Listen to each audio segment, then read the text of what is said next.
there. I'm here in Tokyo at the Avatar Robot Cafe version beta. And so what it is, it's a cafe where many of the staff jobs are operated by robots. So if you see out here, we have every table has a robot on it. And the robots are connected to actual people who are talking to customers and are working from different parts of Japan and also different parts of the world. We also have a robot that's delivering candies. We have another similar looking robot that walks around and delivers coffees. So this may seem like an AI apocalypse, but actually the robots here are employees that have disabilities that prevent them from being able to work physically. And over 70 employees are operating these robots from different parts of the world, primarily based in Japan. So we have Moon here. Hi Moon, how are you? I'm good. And you? Doing great. Thank you so much. Thank you.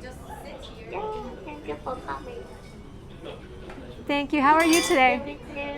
Thank you. Arigato. Bye. So this is what you saw, an actual person working from home or from a hospital who otherwise may not have had an opportunity to have a job. And so this is a really innovative approach that I think many companies can learn from and can emulate and can really help millions of people. United States alone, it is said that 22.5% of the population has a disability. And this can be a physical disability, this can be a mental disability, essentially equal to more than 1 in every 5 people having some sort of a disability. And this is a sad reality because, unfortunately, employees who have a disability have a much lower participation rate. So the labor participation rate is only 24.2% for those with a disability. And that is a really sad reality. One is, of course, not having a job puts someone away to poverty. That is associated with a host of disadvantages, one of them being healthcare, right? So people who need the most healthcare don't have the access that they would if they were working for an employer. It's unfortunate because people with disabilities often are not able to participate in society. Part of it is because of not having a job, but also someone who has a disability that doesn't allow them to visit, to go different places, to interact with people is a disadvantage. A lot of institutions, a lot of people don't always know how to interact with someone who has a disability. There may not be accommodations a lot of times available both at work and outside of work. And a lot of times it leads to social isolation. And actually out here we have one of the robots. This is the one who delivers drinks. And if you see, there's an actual person that is on the other side that you can see and that you can talk to.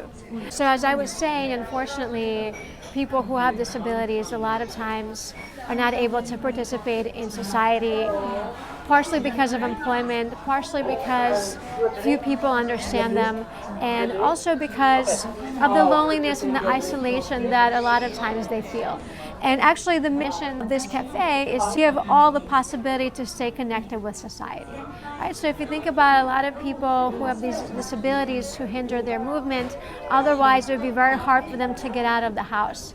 And this kind of setup provides them an opportunity to interact with other people, to have a meaningful job, and also, of course, the employment that should allow them opportunities to stay connected and just to be able to feel like you're part of society, you're contributing. So I think everyone, no matter what their disability, has something to contribute, and without having a job, unfortunately, people can't do that. So I think this is a really amazing thing that they're doing here that I think we can take a cue from and adapt it in our own ways to many organizations.